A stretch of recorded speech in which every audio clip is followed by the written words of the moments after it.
InsyaAllah pada hari ini kita akan cuba berkongsi sepotong ayat Quran daripada surah Taha. Itulah ayat yang ke-82. Ayat yang ke-82.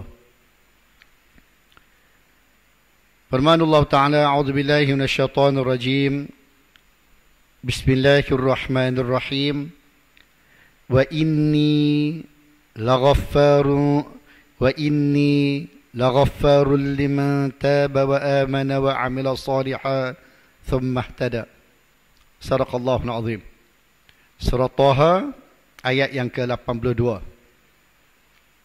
Jadi dalam ayat ni Allah Subhanahu Wa Taala menyatakan kepada kita secara terang, jelas, di mana Allah Maha Pengampun, Allah Maha Penyayang. Kasih sayang Allah tidak dapat ditandingi oleh kasih sayang yang lain. Kita manusia sayang dan kasih kepada seseorang, sayang dan kasih kepada suatu benda ada limit dia, ada tempoh masanya, ada hadnya. Tapi Allah sayang dan kasih kepada hambanya tidak ada limit, tidak ada had. Masa mana pun kita nak bertaubat kepada Allah, kita nak kembali kepada Allah, Allah tetap terima. Allah tetap sentiasa bersedia untuk memaafkan kita. Seorang sahabat, Tha'labah radhiyallahu anhu, seorang sahabat ahli Badar. Dia ada dua, Tha'labah ni dia ada dua kisah. Satu Tha'labah yang kedekut. Kita semua pernah dengar kisah kan, Tha'labah yang kedekut. Asal dia susah, miskin. Dia mengadu pada Rasulullah tentang kesusahan dia, kemiskinan dia. Dan dia minta Rasulullah berdoa agar dia beri kekayaan oleh Allah. Itu Tha'labah yang lain. Ini Tha'labah ahli Badar radhiyallahu anhu. Suatu hari, ketika dia pergi ke padang pasir, zaman dulu tak ada tandas yang berdekatan dengan rumah. Tandas semuanya di luar. Nah, apa pun semuanya di padang pasir. Tapi memang ada tandas, ada tempat yang khas. Ini untuk perempuan, ini untuk lelaki. Beza dia, tandas yang dibina untuk lelaki hanya sekadar para tengkuk. Tapi tandas yang dibina untuk perempuan memang hapuslah. Tetapi oleh kerana tandas tu diperbuat daripada pelepah tamar, maka sudah pasti di sana dia ada lubang-lubang dia. Sudah pasti ada lubang dia. Jadi Tha'labah radhiyallahu anhu, seorang sahabat ahli Badar, tak sengaja, secara tak sengaja, dia pergi tengah padang pasir, dia pun nak menunaikan hajat dia juga. Tiba-tiba dia terlintas di kawasan tandas perempuan. Dia ternampak celah-celah lubang tu. Seorang wanita sedang mandilah, kira duduk dalam tu, kira mandilah apa semua. Cuma nampak orang tu apa, sepintas lalu je. Bukan pergi mengendap tak. Bukan pergi mengendap. Mana memang bukan wanita tu, bukan mandi telanjang. Kepada kita, kalau istilah kita, berkemban lah juga kan. Tapi oleh kerana di tandas tu dia ada lubang-lubang dia, jadi dia tertengok. Akhirnya dia bertaubat kepada Allah selama 40 hari. Memohon pengampunan kepada Allah selama 40 hari. Cerita bayang tengok. Bukan sengaja pun tertengok. Kita, Allah, terbentang depan mata. Dengan pahanya, dengan betihnya, dengan tengkuknya, dengan dadanya. Allahu Akbar. Tha'labah ni, bila dia rasa sangat-sangat bersalah kepada Allah Subhanahu Taala, lalu dia pergi naik ke atas bukit dan bertaubat, bermunajat kepada Allah selama 40 hari. Akhirnya Jibril datang bawa wahyu kepada Nabi SAW, minta supaya Nabi SAW panggil Tha'labah turun. Maka Nabi SAW arahkan para sahabat dia pergi cari Tha'labah. Cari-cari jumpa. Dan mereka kata Rasulullah suruh kamu turun. Maka Sa'labah pun turun dari bukit tu dalam keadaan masih rasa bersalah tu. Masih rasa bersalah.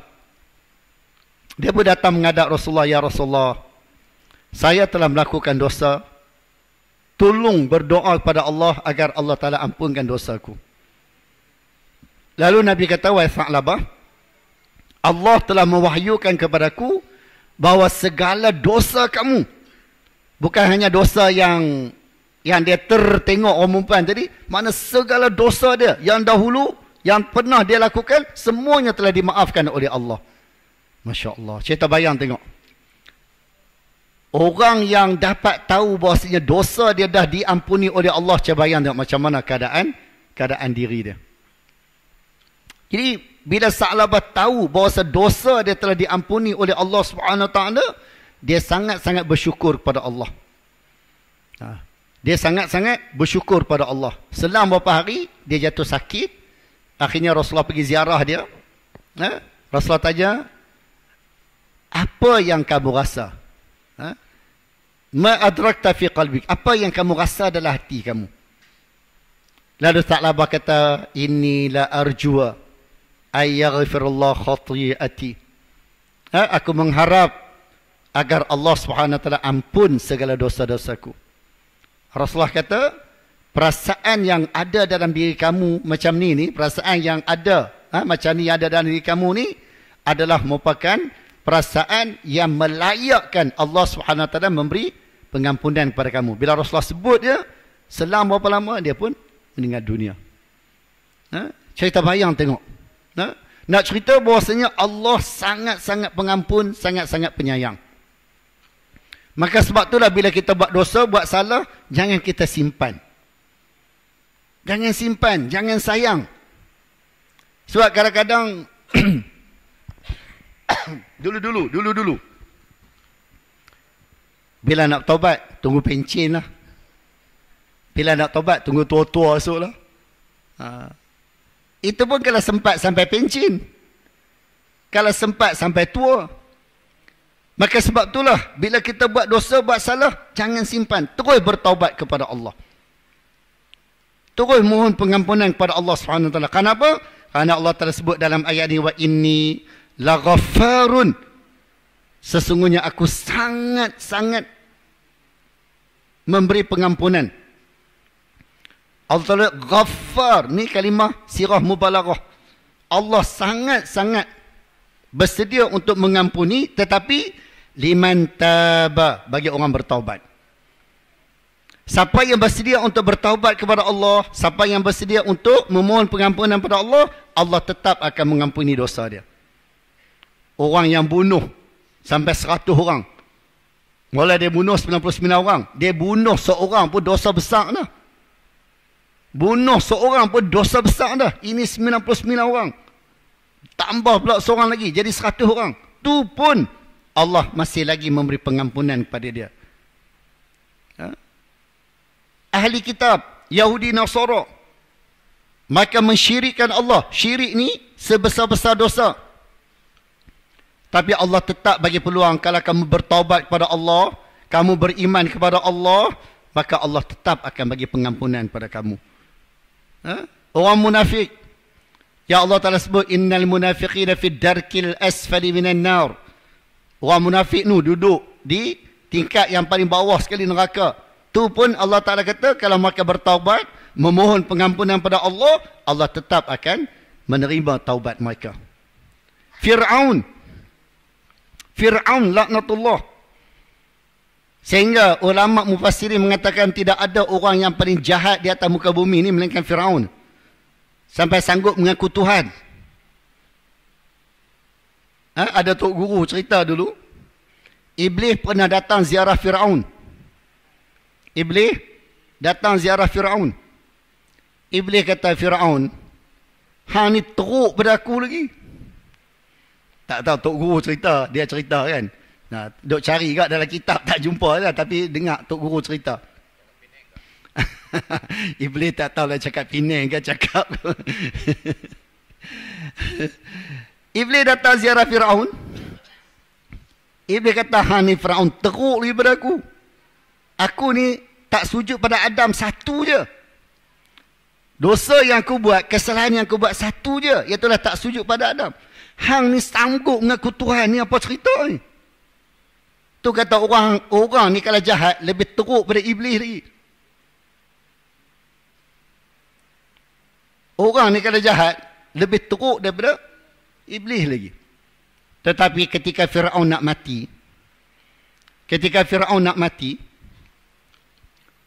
Jibril alaihissalam, kalau kita tengok dalam tafsir, Jibril alaihissalam sumbat mulut Firaun dengan tanah.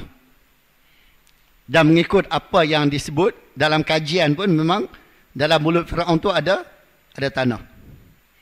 Jibril alaihissalam sumbat mulut Firaun dengan tanah. Akhirnya Firaun mati. Tenggelam dalam Laut Merah. Walaupun dia minta kepada Allah nak beriman al-ana, Allah Ta'ala al-ana wa qad asaita, sekarang baru kamu nak beriman sedangkan sebelum ni kamu dah kufur, derhaka pada aku. Mana nyawa dah sampai ke halqum, tak ada peluang dah. Lalu Allah Subhanahu Wa Ta'ala tanya Jibril, ya Jibril, lima fa'alta? Wahai Jibril, pasal apa kamu buatnya tu? Pasal apa hang sumbat tanah dalam mulut Firaun, pasal apa? Jibril kata, geram, benci, tak suka. Orang yang derhaka kepada Allah ni bukan saja makhluk di bumi tak suka, makhluk di langit pun benci, tak suka pada dia. Maka sebab itulah jangan kita cuba derhaka kepada Allah Subhanahu Taala. Jangan cuba melakukan maksiat kepada Allah Subhanahu. Bila buat, cepat-cepat bertaubat pada Allah. Jangan simpan. Jangan tangguh. Lalu Allah Subhanahu Taala berfirman pada Jibril, ya Jibril, law istaghathani wastaghfar li marratan wahidah la ghafartu lahu. Allah Ta'ala kata, wahai Jibril, kalau Firaun masa dia duduk sihat dulu kan, walaupun dia jahat, mengaku Tuhan, apa kebala semua dia buat, tapi kalau sekiranya dia memohon pengampunan padaku, law istaghathani wastaghfar li, kalau dia merayu kepada aku, memohon pengampunan padaku, marratan wahidah, sekali pun tak apa dah, la ghafartu lahu, pasti aku akan ampuni dosa dia. Masya-Allah. Cerita bayang. Sayangnya, kasihnya Allah Subhanahu Wa Taala kepada hamba dia, makhluk dia. Cuma kita bersedia tak bersedia untuk bertaubat kepada Allah Subhanahu Wa Taala? Bersedia tak bersedia untuk memohon pengampunan kepada Allah? Kita kena tanya diri kita. Allah sentiasa bersedia. Kita baca dalam hadis qudsi. Allah Ta'ala kata, "Idza taqarraba 'abdi shibran, taqarrabtu ilaihi ba'a." Bila hamba-Ku datang kepadaku sejengkal, nak dekatkan diri dia kepadaku sejengkal, aku akan hampirkan diriku kepada dia sehasta. Dia dekatkan diri dia kepadaku sehasta, aku akan hampirkan diriku kepada dia sedepa. Lau ataitani masyan, la ataituka harwalatan, kata Allah. Kamu datang kepadaku berjalan, aku akan sambut kamu dalam keadaan berlari. Nak cerita betapa bersedianya Allah Ta'ala mengampuni dosa-dosa kita. Tapi hamba Allah, makhluk Allah ni kadang-kadang hati keras. Tak fikir apa benda yang akan dia tanggung di sana nanti. Maka sebab itulah kita ingatkan kawan-kawan kita, sahabat-sahabat kita. Ingatkan anak-anak kita, cucu-cucu kita. Jaga hubungan kita dengan Allah Subhanahu Taala.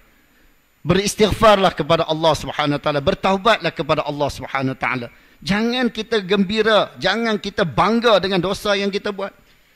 Sebab kadang-kadang ada orang buat dosa, kongsi lagi dengan orang.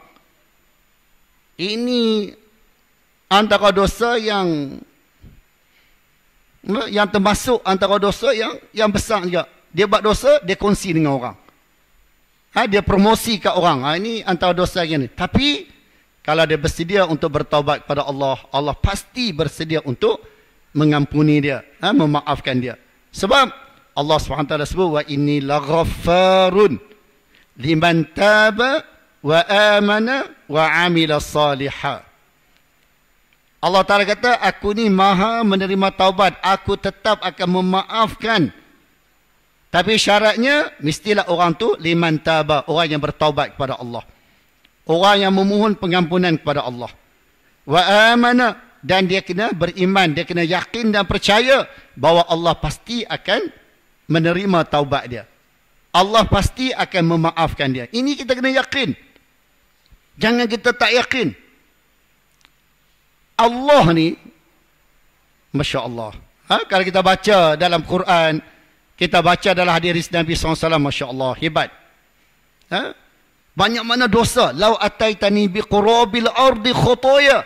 Kata Allah, kalau kamu datang balik kepadaku, kamu bawa sepenuh langit, penuh bumi ni dosa. Walam tusyrik bi syai'a, sedangkan kamu tidak menyekutuiku sedikit pun, Allah Ta'ala la ataituka biqurabil ardi maghfirah. Atau kama qala alaihi wasallam, aku akan bagi kepada kamu sepenuh langit, sepenuh bumi ni juga pengampunan. Saya terbayang tengok. Kita manusia orang buat salah sekali, dua kali mungkin kita boleh maafkan. Tapi kalau 10 kali, 20 kali, 100 kali, tiada maaf bagimu. Kan? Tapi Allah, semenjak daripada kita balik, sampailah kita pencin, berapa banyak dosa yang kita buat, Allah tetap bersedia untuk mengampuni dosa-dosa kita. Allah Ta'ala tetap bersedia untuk memaafkan kita. Persoalannya sekarang, kita tanya diri kita, bersedia ke tak bersedia untuk kita memohon pengampunan kepada Allah? Bersedia ke tak bersedia untuk kita bertaubat kepada Allah? Bersedia ke tak bersedia untuk kita balik kepada Allah Subhanahu Wa Taala? Ini kita kena tanya diri kita. Kalau belum bersedia, paksa diri kita. Usaha, ikhtiar. Supaya kita bersedia untuk bertaubat, memohon pengampunan kepada Allah. InsyaAllah mudah-mudahan Allah Subhanahu Wa Taala ampuni, maafkan kita, serta memberi kasih sayang dan rahmat dia kepada kita, insya-Allah.